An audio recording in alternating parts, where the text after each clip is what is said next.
Umat Kristen Koptik di Mesir memiliki tradisi mentato anak-anak mereka. Kira-kira apa ya alasan mereka melakukan hal ini? Dan apakah ada umat Kristen lain yang juga memiliki tradisi mentato? Pada video kali ini, kita akan membahas berbagai macam tradisi tato yang dilakukan oleh umat Kristen di berbagai belahan dunia. Namun, sebelum kita mulai video kali ini, jika kalian merasa video ini bermanfaat, jangan lupa untuk klik subscribe, like, komen, dan share.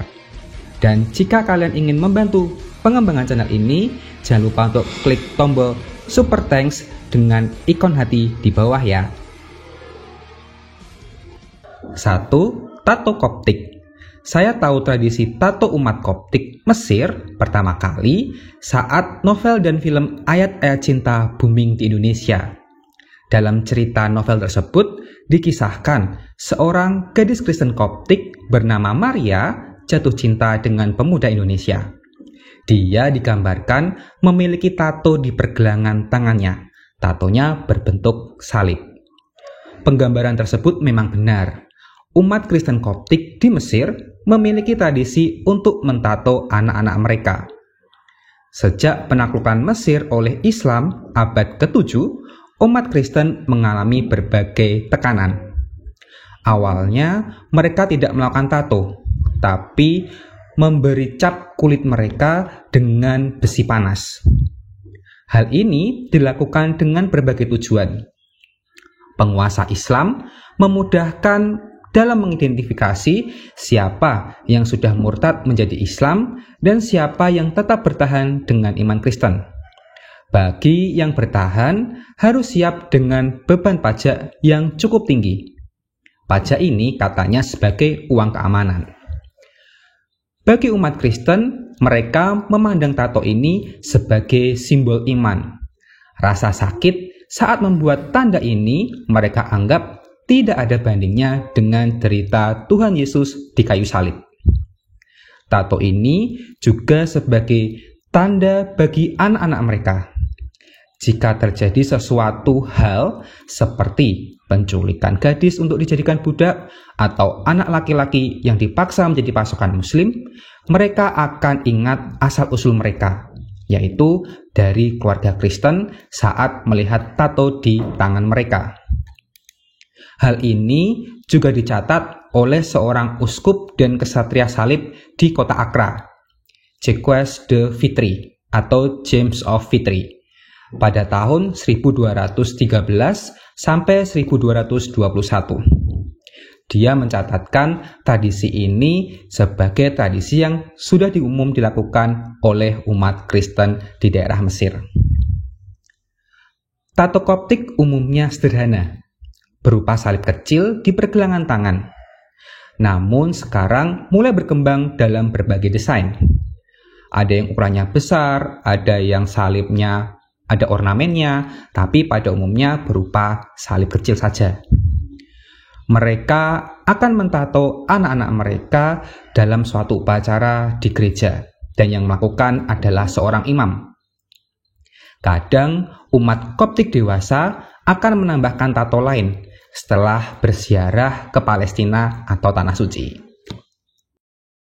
2. Tato Ethiopia. Tato umat Kristen Ethiopia disebut Niksat.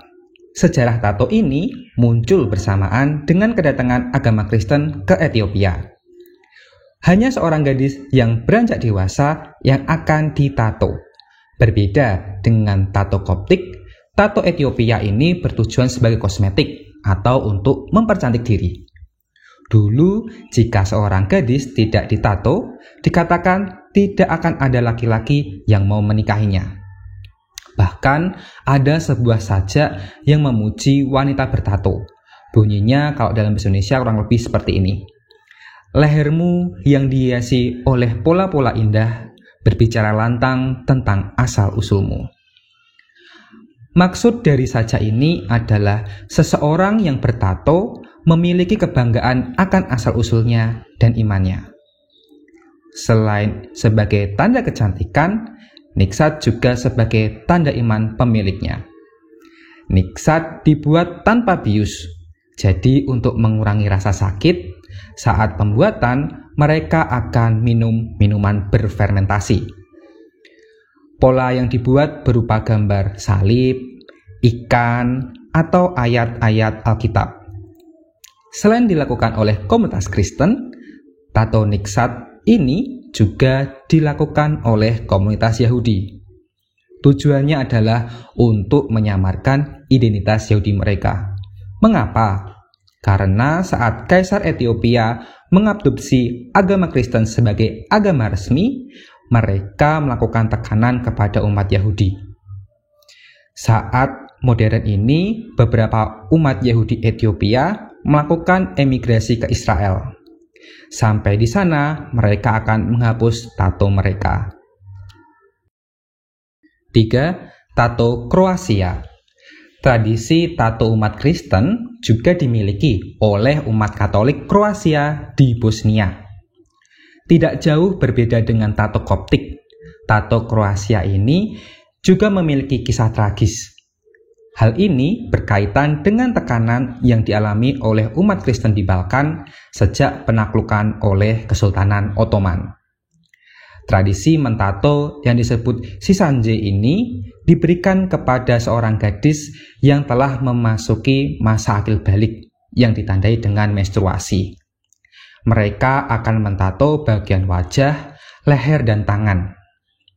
Perajaan ini akan dilaksanakan di antara Pesta Santo Yusuf di bulan Maret sampai Pesta Santo Yohanes Pembaptis di bulan Juni. Pemilihan waktu tersebut berkaitan dengan Santo Yusuf yang dipilih menjadi pelindung bangsa Kroasia sejak abad ke-17.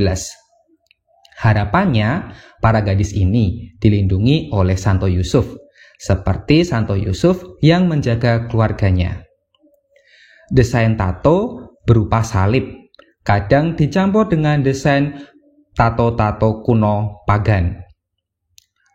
Pentatoan di wajah ini dengan harapan agar mereka tidak menarik lagi atau tidak cantik lagi, sehingga menghindarkan resiko penculikan dan dipaksa menjadi budak atau murtad.